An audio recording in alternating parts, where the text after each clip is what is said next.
known in ancient Zulu shamanic tradition as Inzalo Yilanga, the birthplace of the sun, where humanity was created by the gods to be the slaves in the gold mines in ancient times. This is potentially the birthplace of humanity. All depends on at which stage you think birthplace or the creation of humanity really took place, whether it was with a fertilized egg, whether it was with a DNA, whether it was with the birth of the first human, at which stage. This is most likely the place where a lot of that activity took place in ancient times. The calendar itself, from a scientific perspective, it's a marvel of engineering itself. Behind me, you can see the two central stones of the calendar. Otherwise, two metal plates vibrating, creating very powerful energy fields between them. If you look on the aerial photographs, the whole Adam's calendar site, or Inzalo Yilanga, is a circular structure. You can very clearly see on Google Earth it was originally a circular structure, even today. Although it is completely destroyed, you can see most of the stones are lying down flat, fallen over, and so forth. On the way here, we stopped at the Stone Man that was taken out of here in 1992. Where Enosh is standing is exactly where the Stone Man used to stand. The Stone Man, or the clitoris of Mother Earth, as Credo Mutwa calls it, and again, remind you that Credo Mutwa was initiated here at this site in 1937 as a young shaman in a shamanic tradition.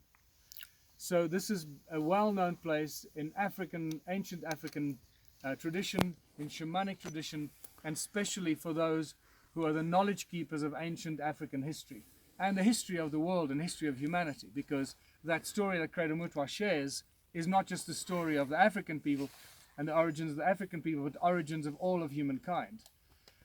And the Stone Man used to stand over there and then was removed in 1992. The Stone Man is in line with this pointy stone over here and the two calendar stones at the center, and then the Horus stone on the other side, right on the edge of the cliff, that has now fallen over. The Horus stone, as always, marks the rise of the sun, as it does in Egypt and everywhere else. And that is where the sun comes up, exactly as it should. So that is the alignment from west to east. That is the equinox, the spring and the autumn equinox, where the sun lines up perfectly. That tree over there, the stone by the tree is the marker for the south. This stone at this tree is the marker for the north. We have an exact alignment with all the four cardinal points: north, south, east, west. The calendar stones themselves are actually not just ornamental, they actually give us every day of the year by the setting sun behind you in the west. The first stone that we see is the stone that casts the shadow on the next stone.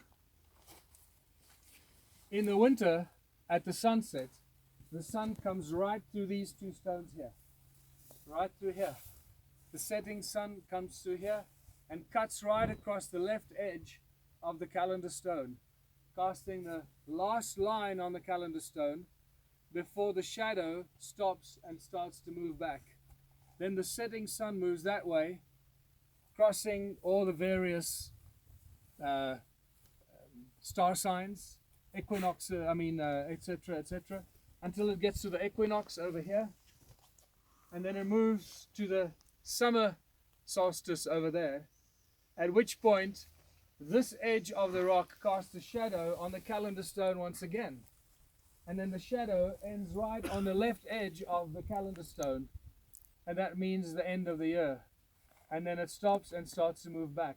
So it is still an accurate working calendar. You can still tell every day of the year if you had to sit here and mark the lines, or every week to see a slight distinction. So it is still a functioning sun calendar, and as far as I know, it's the oldest functioning sun calendar, megalithic sun calendar in the world. There is no other like it. So this is a huge breakthrough, not just in African history, in archaeology, but also in ancient knowledge and technology, aligning an ancient site to the sun that still works today. And I'm going to take you through the rest of the calendar, but for now, this is the most important orientation for you to know. the key thing as well is that the south-north line, when you draw a line between the southern marker and the northern marker, moves right between the calendar stones. That is once again a very important energetic line and alignment.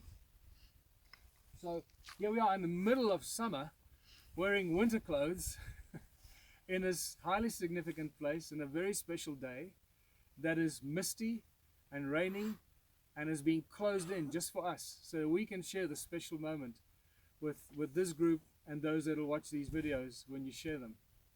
So very briefly, once again, I'm going to take you around a little bit more and point out a few more things, but welcome to Adam's Calendar, or Inzalo Yelanga, possibly the oldest man-made structure on Earth. When I say man-made, actually it's pre-human, the oldest structure that we know of on Earth, and one of the most remarkable places.